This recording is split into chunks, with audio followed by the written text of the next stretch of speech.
SCP-4999, the man that keeps company to people that are about to expire alone, is undoubtedly one of the most wholesome SCPs. But unfortunately, this individual never actually says anything during its manifestations, so next to nothing is known about the anomaly. Which is why in this video, we will try to answer the question, who is SCP-4999? Before we begin, don't forget to subscribe to our channel with notifications on, so you don't miss any of our upcoming videos, and we will be uncovering the origin stories of more famous SCPs in the future.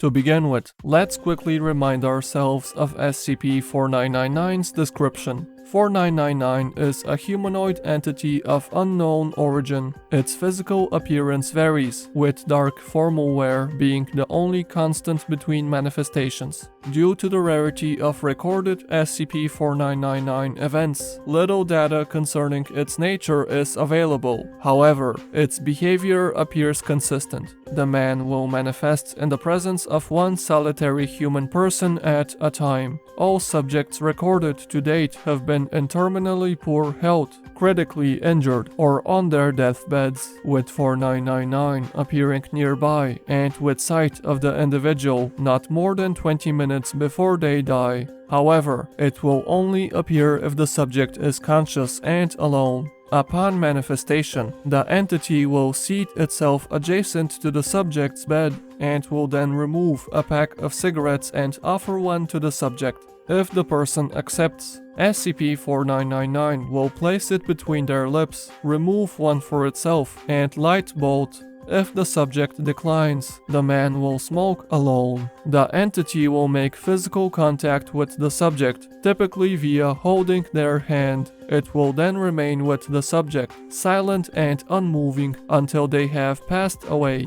SCP-4999 will then demanifest immediately upon the subject's death. But the Foundation has noticed a trend regarding the people that this mysterious man visits. All individuals affected by SCP-4999 share a number of common attributes, including living alone, having mental illness, having no surviving family, very few to no relationships, or qualities that have rendered them unremarkable by society. However, testing of SCP-4999 is impossible, as observation of a subject meeting its criteria stops the entity from appearing. And unfortunately, apart from the man's description and that of the people he visits, we can't really learn anything else from this article, which is why we will have to look for other sources if we want to uncover SCP-4999's true nature.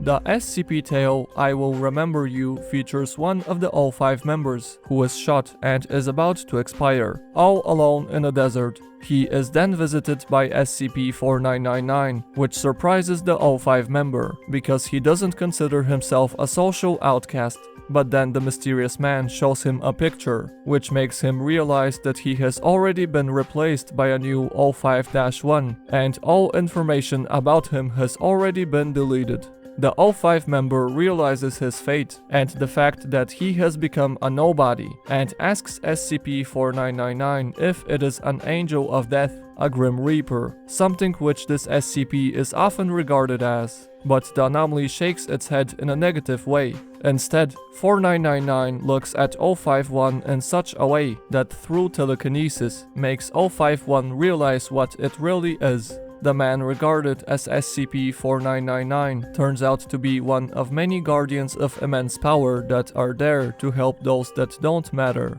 SCP-4999 is there to make sure that the memories of those forgotten people don't fade away, which is why it visits them, so that it can capture their memories and comfort them. And throughout this description, this individual is regarded as nobody with a capital N. And in the end, the word nobody contains a link to another SCP article, namely the SCP Group of Interest, Nobody.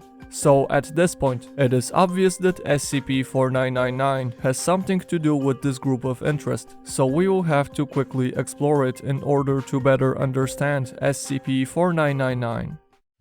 In short, the nobody group of interest consists of one or more Caucasian males, usually dressed in a gray suit and a fedora. Only one person is seen at a given time, but it is not known if this is the work of a single person or multiple agents. The agenda of Nobody is not fully understood, but this organization has tried to explain its goals in a letter towards the Foundation. In it, Nobody claims that, in the most literal sense, it is a person that can't influence the world in the way a normal individual can, meaning it is a person without importance or influence, a nobody. It is also stated that they try to resist their own nature and have an impact on the world. Also, in another SCP Tale, called What Nobody Wants, a member of Nobody makes a deal with the Chaos Insurgency and gives them information about an SCP site and how to breach it, but in exchange requests the memories and knowledge of a Chaos Insurgency member, meaning that although Nobody can't directly influence the world, they can extract information from it. Well, now that we have quickly explored what Nobody is, it is time to compare it to SCP-4999. Firstly, we see that both entities appear very similar. SCP-4999 is stated to wear dark formal wear, and Nobody is stated to wear a grey suit and a fedora. Secondly, both 4999 and Nobody appear one at a time, though more of them likely exist. Thirdly, both of them always appear out of nowhere, are very mysterious, don't reveal anything about themselves and disappear into thin air. Furthermore, SCP-4999 visits social outcasts on their deathbeds. In other words, people who can be called nobodies, something which definitely coincides with the aforementioned group of interest's name and identity. And last but not least, both have an interest in collecting people's knowledge and memories, as we've seen in the aforementioned SCP Tales. So at this point, we have not only seen that the Nobody group of interest has been directly linked with SCP-4999 in an SCP Tale, but we've also discovered quite a lot of similarities between both entities' descriptions, far too many to call this a coincidence. Unfortunately, the Nobody group of interest is very mysterious already, and having linked it with SCP-4999 doesn't really help us uncover 4999's exact origin story, because nothing is known about Nobody's origin.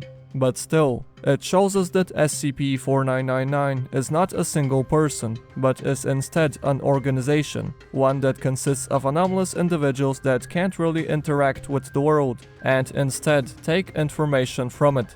It also shows us why SCP-4999 is so passionate about remembering the stories of socially rejected people, because 4999 itself is a nobody, and it simply wants to help the people that are in a similar situation. And it turns out that instead of a manifestation of death, SCP-4999 can actually be called an angel. So what do you think? Is SCP-4999 really an angel? Let us know in the comments below.